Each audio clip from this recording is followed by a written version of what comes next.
Good day, I'm Tracy Pa with the Midday News. His Royal Highness Prince Edward, Duke of Edinburgh, announced the reintroduction of the Duke of Edinburgh International Award in Port Moresby. The announcement was made during a non-formal education roundtable held at the Airways Hotel.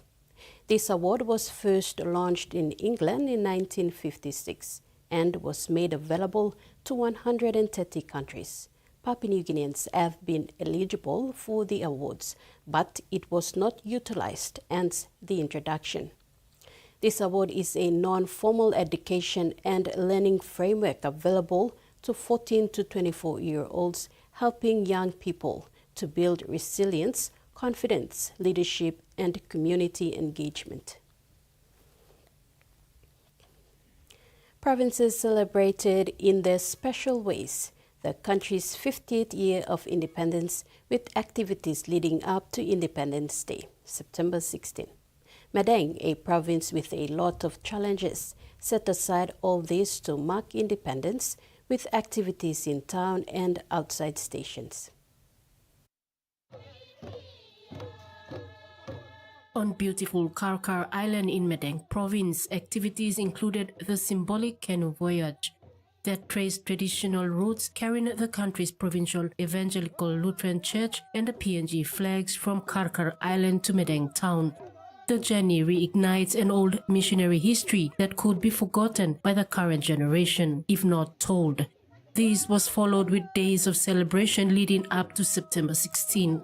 On the island, the highlight of the event was a performance by Moresby's Agam Barracks Troop, who showcased a 21-gun salute after the national anthem and pledge. Traditional singing and live band performances hyped up those present. This was a historic moment for villagers all over the island who flocked in to visit the event. The office of the member for Sumkar, Alexander Suguman, who was present at the events, emphasized the country's unity in diversity as an asset. He said many international countries are often baffled by PNG's diversity in language, culture and traditions, and it was important that the people must embrace culture and oneness for the next 50 years. Susan Oriape, TVWAN News. The residents of Port Moresby South electorate joined the rest of the country to celebrate PNG's 50th anniversary of celebration. Hosted at Karkar on September 16, an initiative of the office of the member for Moresby South, Justin Techenko.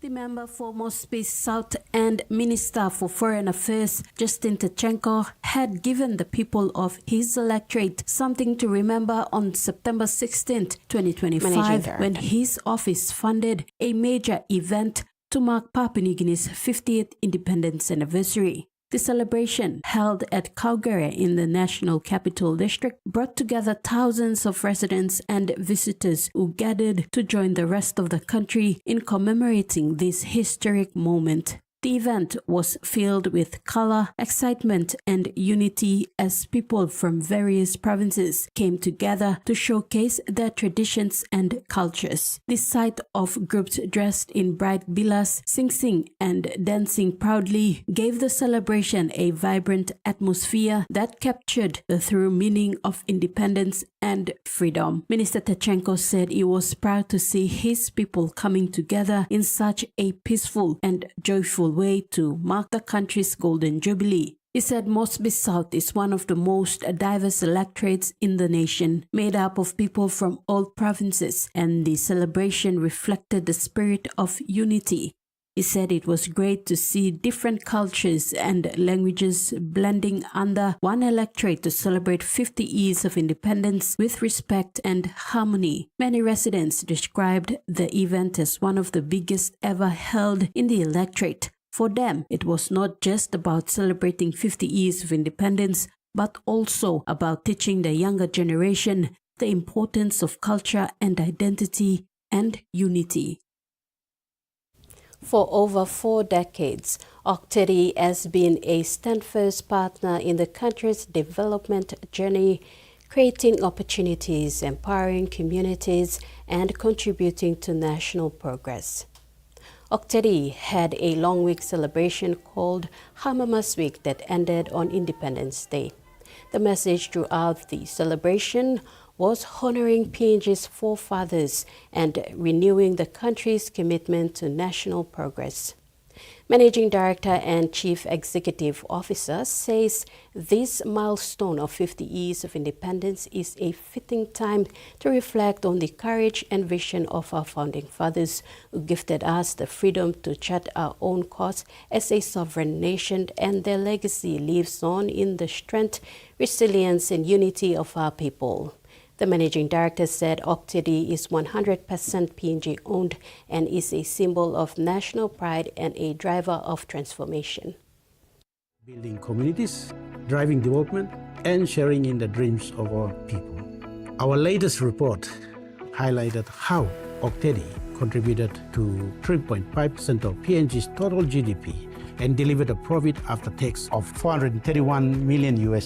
And from that, we paid out to the government and the people of PNG $115 million. Our business takes great pride in being able to deliver these kinds of results. Digital inclusion in education is vital for Papua New Guinea into the future. Acting Minister for ICT and Minister for Internal Affairs, Peter Shamalili Jr. thanked Digital PNG for bridging the digital divide. It was a proud moment for Digital PNG when 50 computers were presented to Karkar Secondary School early this week. These were the first lot of computers to be presented to a school under Digital Foundation's Billet program 5450. 49 other schools in the country will benefit also. Acting Minister for ICT and Minister for Internal Affairs Peter Shamalili Jr. thanked Digital PNG for bridging the digital divide and especially the immense support in education through the Digital Foundation. But I wanted to just use this time to bring you back to why education is so important and how those that laid the foundation of this country already saw what this country could be if we allowed education as the foundation of everything we do and the progress of PNG. Telstra CEO Vicky Brady was a guest at the launching. She expressed the importance of computer skills being essential in today's digital world. We know that supporting communities, expanding access to education, and creating opportunities in the local community makes such a big difference. And we believe education is really the foundation of opportunity. It empowers children, it empowers young people to be able to make informed decisions and go after the opportunities that motivate and that you're passionate about.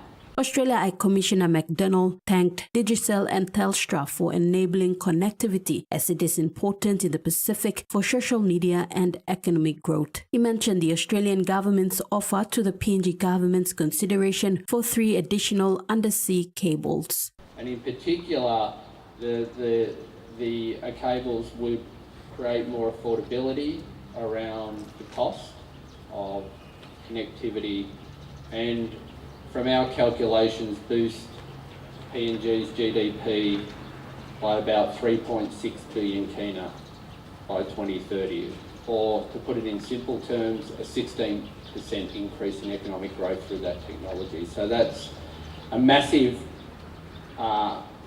growth. At the moment, the country is at about 130 billion. The acting ICT minister thanked Digicel for investing significantly in core of development of the country, which is education. In sports, Papua New Guinea's record holder in the men's 200-meter sprint, Timothy Tuna, was put to the test when he ran against the world's best at the World Athletics Championships at Tokyo National Stadium, Japan. On Wednesday, September 17, Tuna ran his first major global event, competition against Got, a sprint sensation from Australia. Tuna ran against the world's best runners in the heat 6 of the 200 meters event against Australia, Zimbabwe and Jamaica. This was his greatest challenge. Athletics PNG says Tuna's participation at the World Championship will push him to lead his competitiveness in future race. Against 9 world's fastest, Tuna finished at the bottom in 9th place. Australia's sprint king goat finished third to secure himself a semi-final spot. PNG female cricket team PNG Lewis arrived yesterday from Fiji after winning the 2025 ICC Women's T20 World Cup East Asia Pacific qualifier. Arriving back home a day after PNG celebrated its 50th independence anniversary, perceived as double achievements for the team members and country. The Pacific champions arrived at Jackson's International Airport with a warm welcome by families, fans, and supporters. PNG Lewis last won the T20 World Cup East Asia Pacific qualifier some years back, however could not retain the position over the past years, but made a statement win over Pacific rival Vanuatu. Going to this tournament and knowing coming back being successful, it's actually an achievement for the team, and also it's a double celebrations. We had a couple of times, we lost 2 years ago, this year we actually went and we took it back. So we made a promise to Cricket PNG that we'll try our best to bring back the trophy, and we did that. Yeah, just to PNG, to PNG families, friends, Cricket PNG, our sponsors, and everyone that backed us up, had that belief and trust in us. Thank you so much. We wouldn't have been successful without your support and belief. So thank you so much wholeheartedly, and to say thank you so much. And that ends the Midday News. Do join us at 6 tonight for more.